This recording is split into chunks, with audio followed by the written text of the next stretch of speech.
Hello and welcome to another week of Neighbours spoilers. This is August the 31st to September the 4th, and I cannot believe we're talking about September either. It seems ridiculous. Following Buddy Emmett blaming Aaron and David for dobbing in his mum for stealing from Lassiter's, he soon finds out that it wasn't actually them and is forced to humbly apologise, but because they're all buddies they do forgive him. And later in the week, David tries to do all he can to try and make Emmett have some fun, which includes buying a PlayStation 4. Should hold fire just a few more weeks, David, you probably could have had a PS5, but nevertheless it does the trick and the two of them bond until a phone call comes along that ruins everything. Who's on the blower?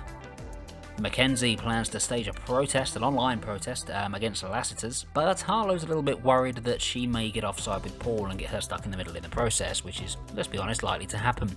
While we're on this note, can we please stop the storyline now, because Mackenzie and Harlow are being a little bit annoying about it. Like, make Paul just get rid of a load of plastic straws, like use them first, guys, come on. And for those of you who are wondering if there was going to be drama at number 24 now that Nicolette's moved in, there's some drama at number 24. Nicolette goes against Pierce's wishes and he is not pleased with her.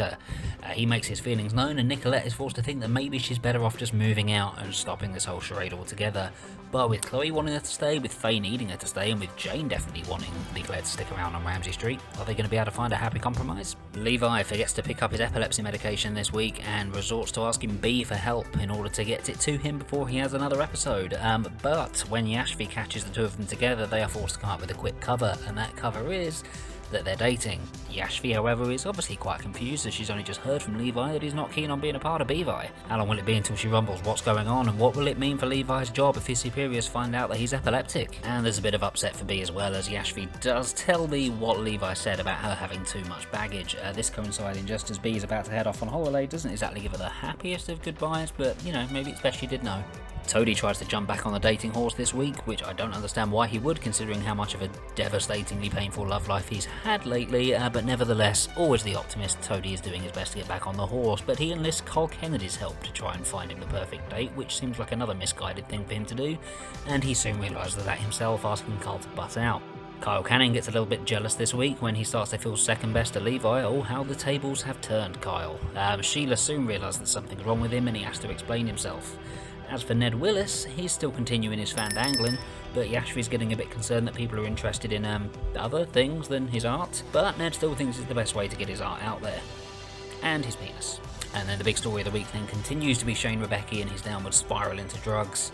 Him and Dippy are about to celebrate their 20th wedding anniversary, and Dippy arranges a dinner for the two of them to discuss what they're going to do. But Shane doesn't show up. Instead, he's out scouring for drugs in the streets of West Waratah, and Dippy sees him. Still not knowing the true extent of what Shane's doing though. More information comes to light later in the week as Roxy sees that Dippy is struggling, knowing that her husband's lying to her. She thinks that Shane needs a talking to, but when she does, Shane once again lashes out at poor old Roxy, but this time Kyle walks in to hear it. Social distancing steps in to stop Kyle from hitting Shane, but the damage seems to be done as Dippy and Toadie realise that something is really wrong with Shane. As Shane tries to cover and comes up with a plan to get the help he needs, will he continue to hide from them what he's really doing, and how are his family going to feel when they find out? So that's our spoilers for next week on Neighbours. Thank you for watching this video. Do look out for your Emmerdale and your Coronation Street spoilers coming very soon, and we can start with the EastEnders spoilers, which I'm really excited to do.